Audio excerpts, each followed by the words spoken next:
My name is Benjamin Fulford. I used to be the Asia Pacific Bureau Chief for Forbes magazine.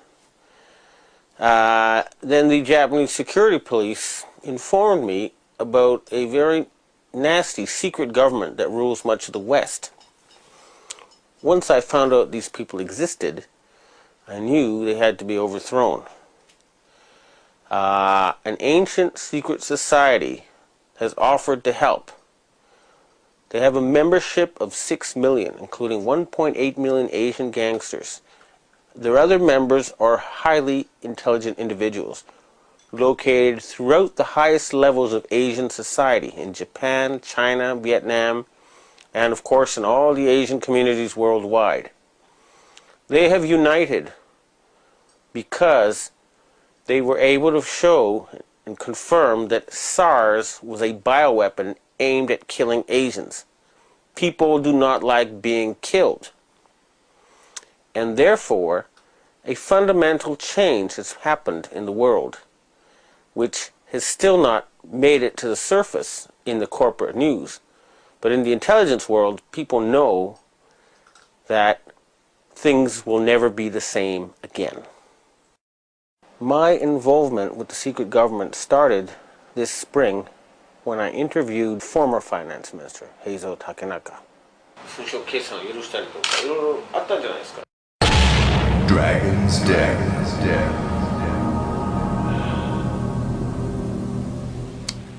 I confronted him with evidence that he had sold out the Japanese financial system to a group of financial companies controlled by David Rockefeller and the Rothschilds.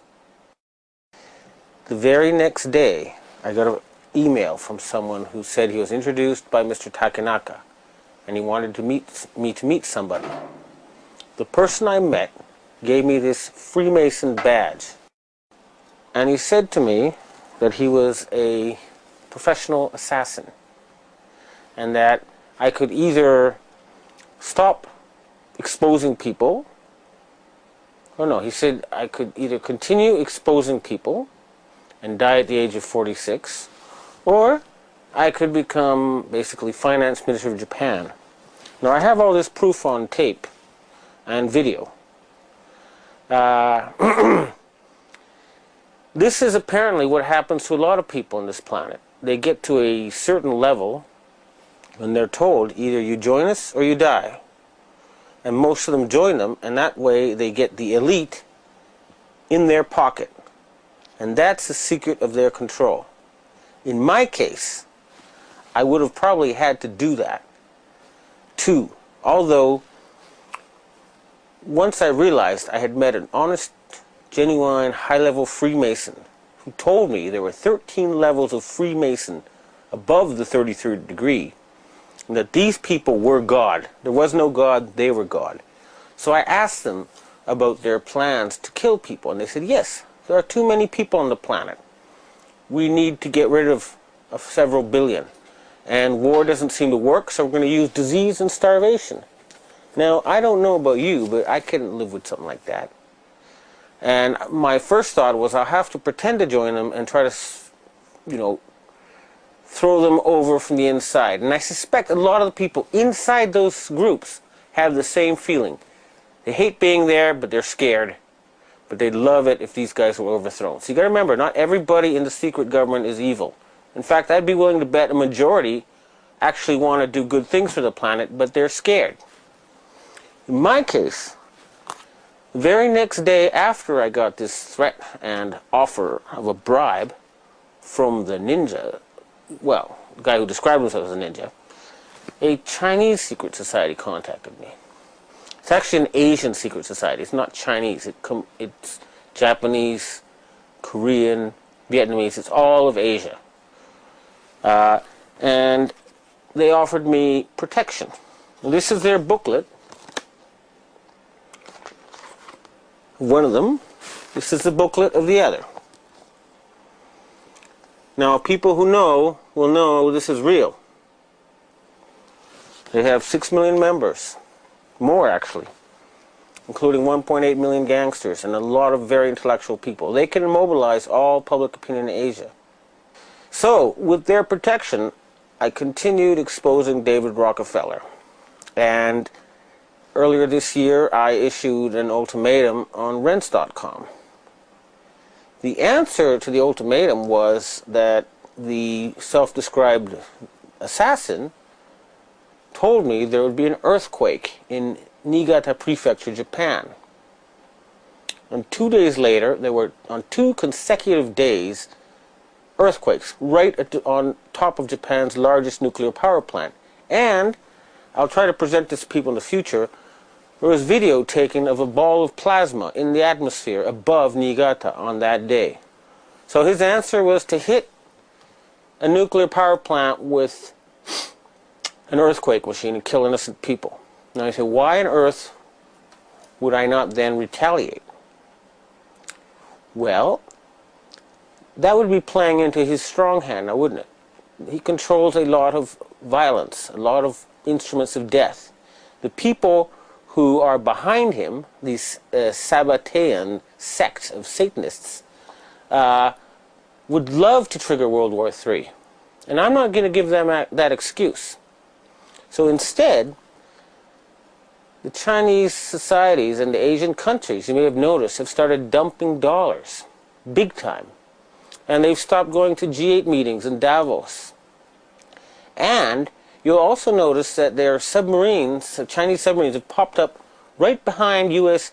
aircraft carriers in the middle of military exercises. What that means is that every single U.S. aircraft carrier is a useless sitting duck. The entire U.S. Navy is useless, okay? That's a fact. Secondly, all their satellites are useless, okay? And that's just the beginning. The screws will get tighter and tighter. The United States economy depends on Asian money. They need to borrow $850 billion a year just to keep going. And they're not, the Asians are tired of paying for a country that does nothing but attack people and create excuses for war. A lot of people are wondering why a picture of me smiling beside David Rockefeller appeared on the internet. And they're saying, how did I get to meet him? Well, he was here in Japan on what was supposed to be a top secret visit. However, if he's in Japan, he's on my turf. And it was pretty naive of him to think I wouldn't know he was here and I wouldn't know where he was. Now, I could have had him brought to me all tied up with a vibrator up his ass, just like happened to that reporter for the Yomiuri newspaper in April when you got too close to these people. But I don't think torture is a very polite way of talking to people, and nor is it very productive. Friendly conversation is always the best. Now, the interview may be a little bit disappointing in the sense that a guy like that is not going to go and just tell you, oh yes, I'm head of the secret government and I sacrifice children and I'm planning, to turn everybody into sheep. It's just not going to happen. You have to look for subtle signals. It's the rules of the game. I was a corporate journalist for 20 years and I know that if you just ask those questions, they'll shut down the interview, you get nowhere. So if I said, why did you spread HIV and why did you create SARS? He would say to his bodyguard, get this Fruit Loop out of the room. That's how it works. So I had to operate within his matrix. And I hate going there. I hate that place. But I had to pretend I was a friendly journalist. And I had to sneak in the stuff I wanted to ask because unfortunately, it would have been great if you could really hit him with this stuff, but it wasn't that circumstance. He was accompanied by the president or chairman of a fancy PR company, and a guy who looked like a heavy-duty Mossad type who could probably kill me in 3 seconds if it ever came to that. I came with a cameraman and myself, and now you may wonder, when you look at this interview, why I was not more aggressive. The reason is simple. Years of experience have taught me that you get nowhere with an aggressive interview. I would only get lies, and here's evasions and spiel, and the interview would be cut short. What I've learned over the years is that you got to appear like their friend when you interview them, or you're not going to get good information.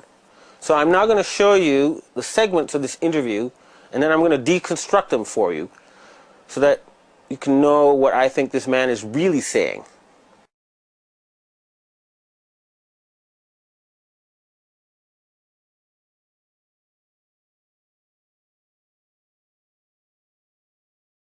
So Ben, want to get into the world situation and so on, and I would think, you know, he talks about the state of the world and the possibility of conflict and so on. I think you dismiss these things, you know, in terms of whether there's going to be another war and all of that. Yes, that dismissed it. You know, dismissed in the sense that.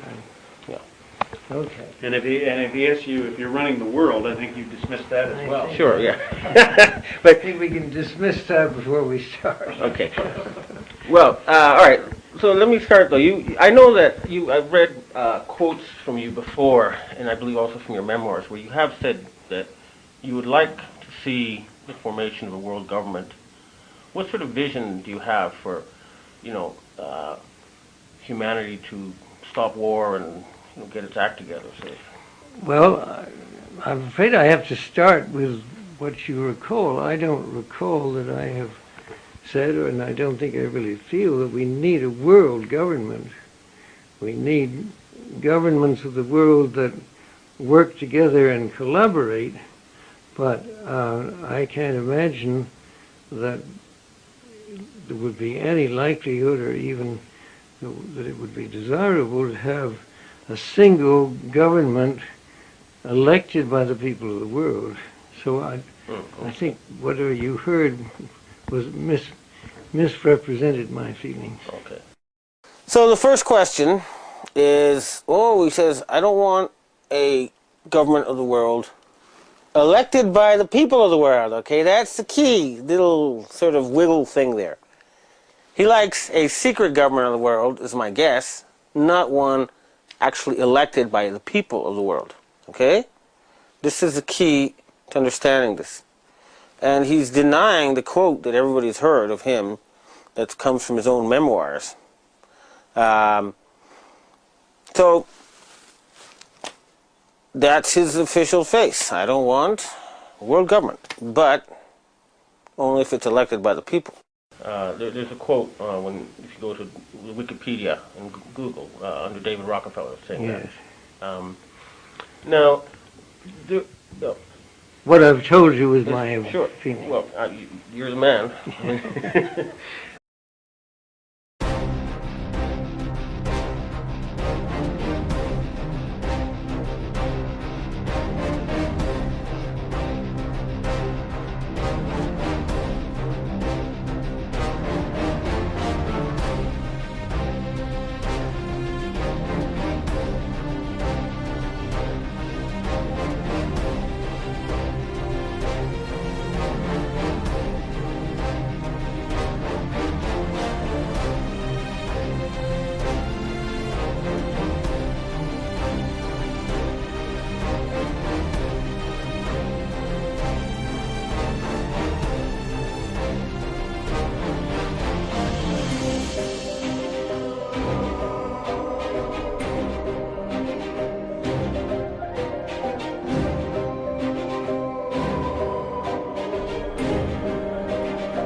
Now, the other thing is, people are worried about the situation with Iran and some kind of wider conflict emerging from that. What do you think is going to happen there? What's your view about the tensions between Iran and the United States right now? Well, I think the first thing is that Iran itself is a problem, but its relationship with its neighbors, probably from the point of view of the United States, is the thing that we would be most concerned about, because there are such different points of view in the area, and the possibilities of conflict between the nations within the area is certainly what is of concern to our country. Okay. Now, here in Asia, people say that the current structure of world institutions is not fair. They say that European peoples account for 17% of the world population and 40% of GDP, but they control 4 out of the 5 permanent Security Council seats. Asians are 65% of the world population and 40% of GDP, so they think some sort of better representation is needed. What is your view about this? I think it's an issue that understandably and legitimately is raised by the nations with a smaller percentage. When the United Nations was created back right after World War II, the world situation was a totally different one, and the influence of different powers was very different. Therefore, I think that it is understandable that those nations with large populations that feel they're underrepresented have a point, and that this should be addressed. I don't think it's something that, to me,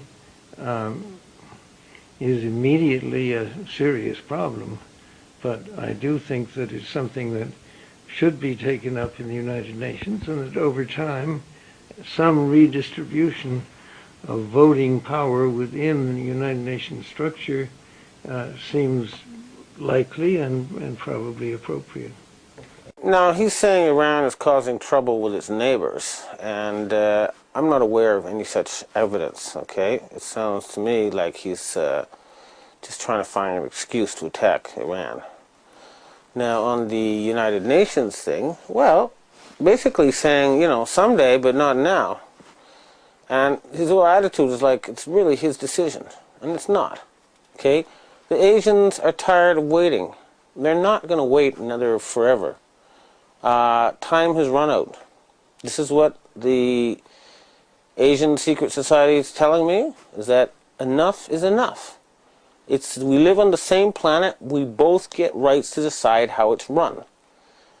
They're tired of European domination of the planet. They want to share stewardship of the planet Earth. And the Asians want peace. They're tired of Westerners causing wars. They want world peace.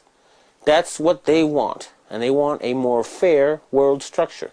And I don't see any reason why that cannot be done immediately. Now, also, it's sort of difficult for me to ask this, but these days conspiracy theories are running rampant on the internet, and I thought you could, metaphorically speaking, take the bull by the horns and, let me ask you confront you with or ask you what these people are saying. First of all, they say that you are the secret ruler of the world. What is your response to that? Well, in the first place, you're not the first person who has raised this issue. There have been people ever since I've had any kind of position in the world who have accused me of being a ruler of the world. I have to say, I think for the large part, I would have to decide to describe them as crackpots. I mean, it makes no sense whatsoever, and isn't true and won't be true. And to raise it as a serious issue seems to me to be irresponsible. Now, you see, that's what happens when you ask a question directly like that, okay? That's the sort of answer you're going to get. Are you the secret ruler of the world? You say, well, no, okay? So, later you'll see why you have to take a more indirect route to get the same response in a different way. So, for now, if you ask the man directly, he's going to deny everything. That's why you have to get a little bit more sneaky, as we shall see. And what about the candidate Ron Paul, who's talking about bringing the powers of the Federal Reserve back to the U.S. government? under the presidential control or control of Congress. I haven't read about that. Is that an issue you're But he's one of the Republican. He's a Republican candidate, and that's what he's publicly calling for. So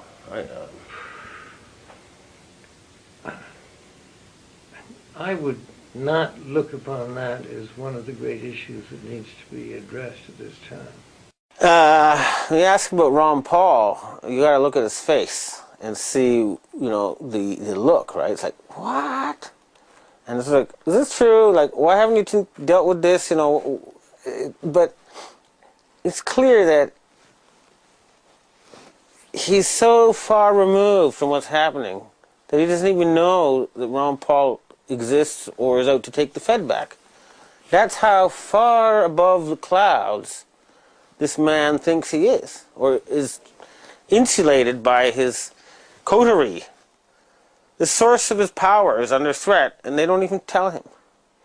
And anyway, it's the look on his face that tells you the true story. What do you think the great issues are? Running our own country better and having our own country play a more balanced and effective role in the world. Okay. And what's wrong now with the way it's running, the U.S. government? You mean wrong with our country? Or? Yes. Mm-hmm. I think one of the things that is needed is the fact that I don't think enough people in high positions in our country accept the importance of our world role with sufficient gravity. In other words, I think the tendency, because of politics and getting elected, is to stress local issues, and of course they are important, but I would like to see more of the leaders of our country spend more time in traveling, for one thing, getting to know the world, and studying history. To me, one of the sad things about our country is that our leadership, to a greater extent than I would like, is more concerned about very domestic issues than they are about our relations in the world. In this particular case, I have to agree. There's a joke going around in the world. What do you call somebody who speaks 3 languages? Trilingual. What do you call someone who speaks 2 languages? Bilingual. And what do you call someone who speaks 1 language? American. You guys are going to be left behind if you don't sort of take a look at the world, okay? The world is passing you by. You're going to become irrelevant unless you keep up. You're going to lose to people who speak 2 or 3 languages and know 2 or 3 cultures. That's a warning. He's right on the mark, that one, at that time, I'm afraid to say. You guys are not the center of the world anymore. And the sooner you figure that out, the better it is for everybody. Now, what about the plunging dollar and the rising euro, and apparently Asian countries have been unloading their U.S. Treasury holdings? Are you worried about the economic situation now? Well, I think that that has to be related to the problems within our own country, and in the ones reading about in the papers today, that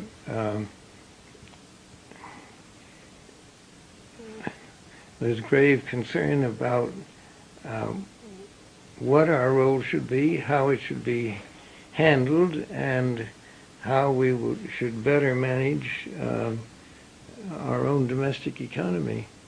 And I think this is becoming a serious issue that is going to have to be addressed by any politicians who wish to be re-elected, that they have to see that the issue of our economy and what influences it is better understood and more successfully addressed. He looked quite worried when he talked about the collapsing dollar, and there's a good reason for that. The face value of all the dollars in the world is 10 times greater than the value of the U.S. economy. The Asian countries are saying, we're not going to use your dollars anymore if you keep going around killing people. And we're not going to support an army that's just attacking us. So this is your weak spot. This is your Achilles heel. And it's being attacked by the Asians. And that's no coincidence.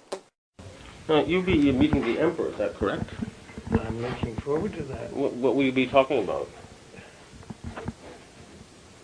That will certainly, to a large extent, be his decision. My impression is that emperors tend to lead conversations. I have had the good fortune and privilege of meeting him a number of times before. I would hope we would have a chance to talk a little bit about his views of the world and how he feels our country is relating to Japan. But also, our family has had quite close relations with Japan for many years and with the royal family. So my suspicion and even hope is that we might also talk about those relationships in the past and where they might go in the future. Japanese newspapers have talked about this weekend about an imminent fundamental change in U.S.-Japan security relations. Have you heard anything about this? I don't think so, really.